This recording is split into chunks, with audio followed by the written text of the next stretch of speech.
Halo, kembali lagi bersama saya Alfat dan kali ini saya akan membahas 3 hal. Yang pertama, pengertian pasar media. Yang kedua, pendekatan dalam pasar media. Dan yang ketiga, kekuatan yang mempengaruhi pasar media.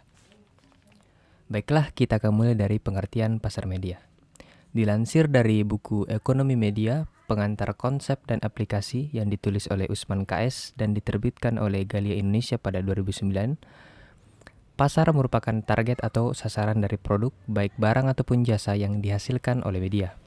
Picard dan McQuail menyatakan bahwa keunikan industri media karena memiliki pasar ganda yakni halayak atau audiens dan pengiklanan. Yang kedua, pendekatan dalam pasar media. Dilansir dari jurnal Ilmu Politik dan Komunikasi berjudul Menelisik Industri dan Struktur Pasar Media Massa di Indonesia yang ditulis oleh Rangga Saptia Muhammad Permanan dan Nesa Suzan, volume 8 nomor 2 Desember 2018. Dalam konteks ekonomi, media merupakan institusi bisnis atau institusi ekonomi yang memproduksi dan menyebarkan informasi, pengetahuan, pendidikan, dan hiburan kepada konsumen yang menjadi target. McQuail melihat teori media ekonomi politik sebagai sebuah pendekatan yang berfokus pada hubungan antara struktur ekonomi dan dinamika industri media dengan muatan atau konten ideologi media. Teori ini menjelaskan ketergantungan ideologi pada kekuatan ekonomi dan mengarahkan perhatian penelitian pada analisis empiris terhadap struktur pemilikan dan mekanisme kerja kekuatan pasar media. Berdasarkan tinjauan ini, institusi media harus dipandang sebagai bagian dari sistem ekonomi yang juga berkaitan erat dengan sistem politik. Yang ketiga, kekuatan yang mempengaruhi pasar media.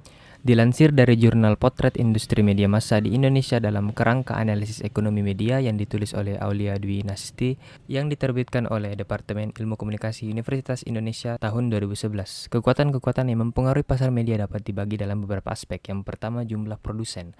Jumlah produsen dalam suatu pasar menentukan konsentrasi pasar. Pasar terkonsentrasi bila didominasi hanya beberapa perusahaan besar. Makin sedikit jumlah produsen, makin besar peluang menguasai pasar.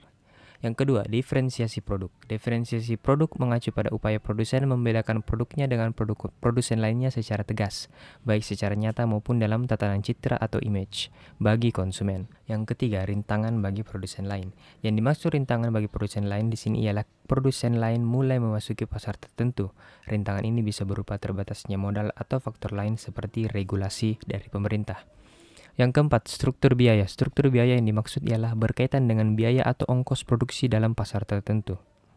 Yang kelima, integrasi vertikal. Integrasi vertikal merupakan integrasi, sinergi atau kerjasama berbagai aspek dalam organisasi seperti pada proses produksi, distribusi, dan eksibisi. Singkatnya, integrasi vertikal adalah perusahaan media yang menghasilkan produk dari hulu ke hilir.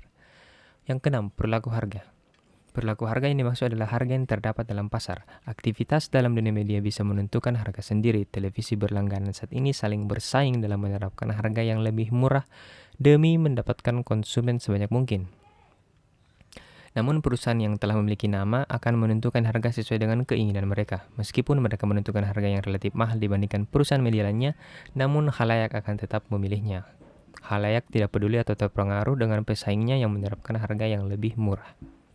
Yang ketujuh, strategi produk dan iklan. Strategi produk melihat pada keputusan berdasarkan produk aktual yang diproduksi oleh produsen. Di dalamnya terdapat proses mengemas dan mendesain produk tertentu. Dalam industri media termasuk bagaimana mengemas tayangan berita televisi yang eksklusif, cepat, dan akurat. Yang kedelapan, investasi. Investasi di sini mengacu pada pengadaan sumber-sumber yang diperlukan dalam memproduksi barang dan jasa. Yang kesembilan, taktik legal. Taktik legal adalah upaya yang berhubungan dengan hukum yang dijalankan oleh perusahaan dalam sebuah pasar. Taktik legal kadang dilakukan oleh perusahaan untuk memenangi persaingan. Dalam industri media, hak cipta merupakan salah satu taktik legal. Baiklah, itu saja penjelasan untuk ketiga hal yang termasuk ke dalam pasar media ini. Dan sampai jumpa.